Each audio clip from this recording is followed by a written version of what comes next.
You know, I think the thing about Maundy Thursday is there's always so much stuff going on, you know?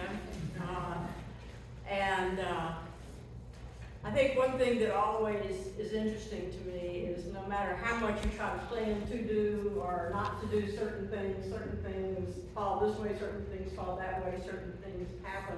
And I remember one year I was concerned about that, said something to the priest in charge. It was before I was ordained, and wondered, you know, why do so many things always just kind of not work out on Maundy Thursday, and yet somehow you get to the end and you strip that altar and you know you've really done it. And he said, well, that's because Jesus had no idea what exactly was happening, and neither did the disciples.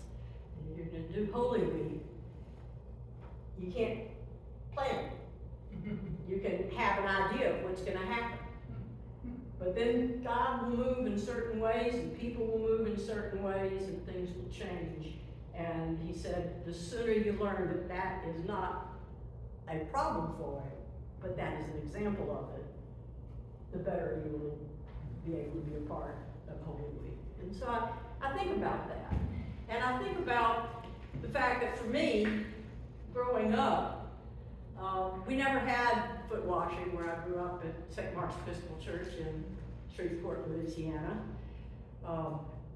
It was a bit too much. We called the minister Dr. Plumley, not father or anything. It was kind of what we call an Episcopal church, broad church, because we had ceremony that you'd think you'd find in a high church, and yet we had other things that were low church. So foot washing was definitely not among those things. And the first time I ran into foot washing, because at the time, I don't know whether they do it now, but at St. John's Cathedral, where Jim and I went when we first moved back here, they didn't do it at that time there either. So the first time I ran into it was at the seminary. And for the seminarians, it wasn't a choice. The idea was that in Holy Week and through Easter, you were to experience everything that any Episcopal church anywhere might possibly do, understanding that they might not all do it, but you better know how to do it and have had some experience of that yourself. So it was with some trepidation that I approached foot washing on that Maundy Thursday at the seminary chapel at the University of the South in Swanee. And yeah, I think one of the things I was worried about was, well, if I'm supposed to wash this person's feet, what if I do it wrong? You know, I remember that feeling. But by far, I wasn't as concerned about washing somebody else's feet. In fact, the thought of that touched me in a way. But I really didn't want to have my feet washed. I had a hard time with letting somebody, especially somebody I didn't know that well, wash my feet. Obviously that was the case for Peter. Though in our rush to get to the part where Jesus tells us to do as he has done, we often do a bit of a hop, skip, and jump over that conversation with Peter. And when we do, we miss a lesson that we need to hear. And the lesson is this: yes, 'tis a gift to give to others, but 'tis also a gift to receive. And it's also a gift to receive someone else's gift. Tonight, I want us to look at that a little more closely, because it's not really about foot washing. Foot washing is just a ritualistic symbol of that. It's about life. It's about life. And we understand that more if we understand that foot washing was a custom in the time. It's not a custom for us now. We don't go to somebody's house for dinner, and either a servant, if it's in a house that's fairly wealthy, comes out to wash our feet, or if it's not a house that's wealthy, somebody presents us with some water expecting us to take our shoes off and wash our feet before we go into the house. It was a custom. And there were basically three primary purposes to that custom of washing feet. And it came from Roman culture and from Greek culture and from Hebrew culture, sometimes with nuances here and there about what it meant. First thing, it was functional. wore sandals. They probably were more thong type things, but you know, a sandal has kind of a thin sole. And they walked and walked and walked to get wherever they were going, especially if they were of the peasant class.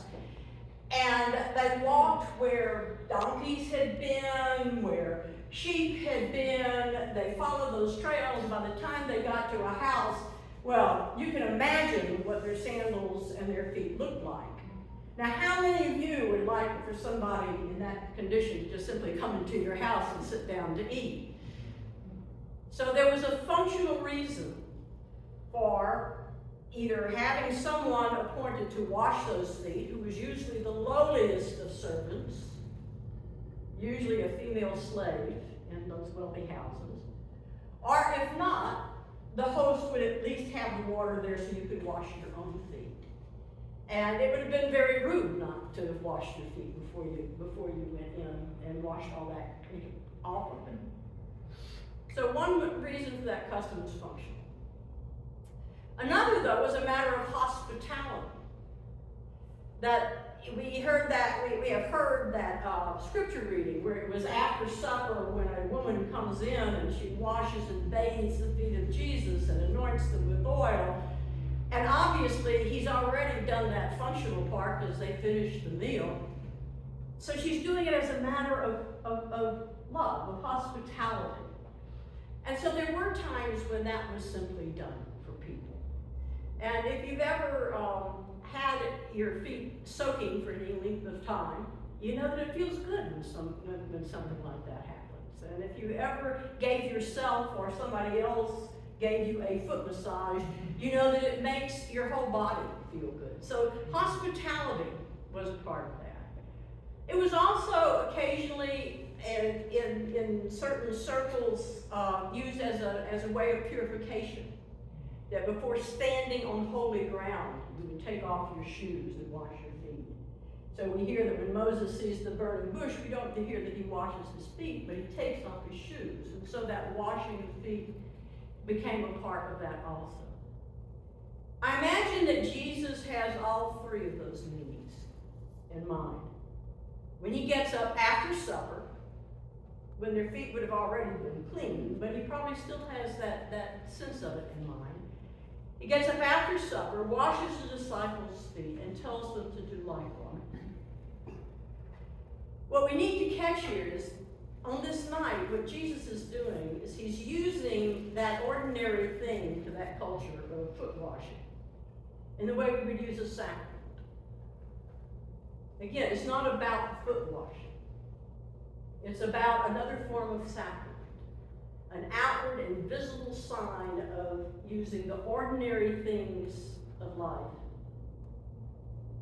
to offer to somebody and to be received by somebody in the spiritual grace of that mutual giving and receiving. The outward and visible sign is the water, the towel, the basin, the pitcher, the giving and the washing and the receiving. It's all of that thing. You can't just pick one of them and say, well, that's the outward sign. It's all of that together. That's the outward sign. The act includes both the washing and the being washed. But the inward and spiritual grace goes far beyond washing feet. And that's more important than whether you wash feet on a Maundy Thursday service or not. You still need to catch the inward and spiritual grace, and I think sometimes you catch it even more when you do what I think the vestry did this time, which is to say, we're not completely past everything with the pandemic. We just had half our congregation come down with COVID, and yet, we're not going to take any chances. What is that except an offering of service and an offering of love? And what is it left for us as a congregation except to receive that and thank God that we have elected leaders that pay attention and want the best for us. Doesn't matter whether the decisions are always right, wrong, yet that's not even a question. But that the choices are made wanting the best for us. And so I think they made a good decision, and it allows us simply to act that out for you in a way that we will do at the end, but allows you to focus on the inward and spiritual grace that you need to leave this service with. And that inward and spiritual grace is about the grace it takes to interact with each other in the entirety of life, to interact with each other and everybody you come in contact in the entirety of life in ways that leave you both willing to give, but also willing to receive. And you know, the receiving is often harder for us than the giving. This grace, that's the inward grace, it does teach us to give. It teaches us to give in ways that pay attention to what the other person really needs. Not what we want for the other person, but what they really need. Peter says, okay then, wash all of my body. And Jesus says, no, I don't need to. I just need to wash your feet. It's a symbol of the fact that where our feet take us, we pick up all sorts of stuff. Not only literally, but metaphorically as well. We pick up all sorts of baggage in going through life in places where our feet take us. So it does teach us to pay attention if we're going to give to what somebody really needs, and to offer them what the circumstances actually require, and what we have in the way of resources to offer. And this grace does teach us to offer hospitality and respect to the people to whom we give service. Not to just be so busy patting on our back about what a hero and a great person we are, but to give that person that respect that each of God's creatures, human and otherwise, deserve. And this grace does teach us about giving. It teaches us that there are ways to give to others sometimes that are just simple, that are just ordinary ways. And we might not even realize we've given it in the giving.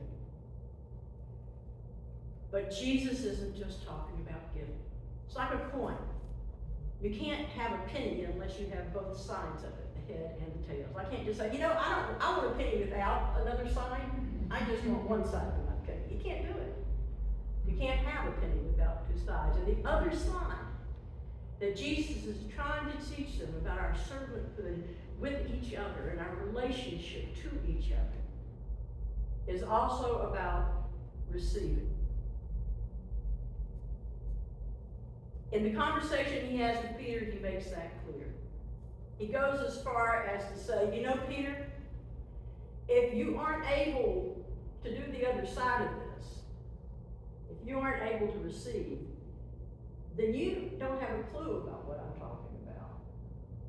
And you don't really have a part of the ministry that I'm talking about. Because it's not just about giving.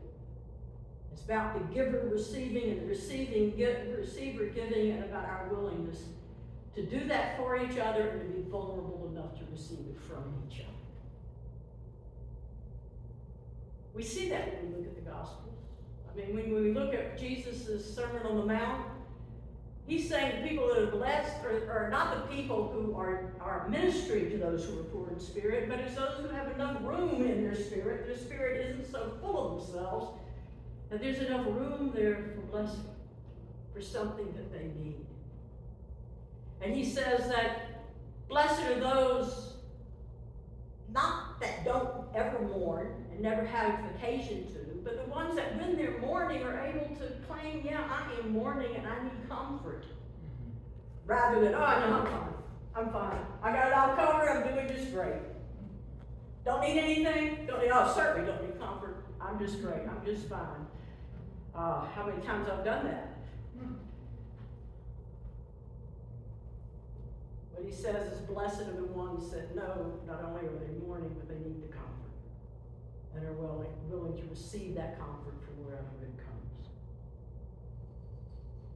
You see, God never accomplishes the giving of grace single-handedly. And that doesn't just mean that God often uses us as messengers of God's grace. But at the very least, the act of receiving God's grace really does involve receiving it. Not just how it's offered, but being willing to receive it. The giving of God's grace only becomes real for us when we're willing to receive what's being offered. The giving of God's grace only becomes real for us when we're willing to claim what is being offered as the grace it is. And the giving of God's grace becomes real for us only when we're willing to live into whatever grace comes to us in whatever way it comes. Whether it comes in the beauty of the sunset, or the blossoming of a tree, in the suggestion of a friend, in the touch of a loved one. Offering of that spirit of grace is intended to be received. For as much as it is blessed to give, we need also to remember that it is a gift to receive.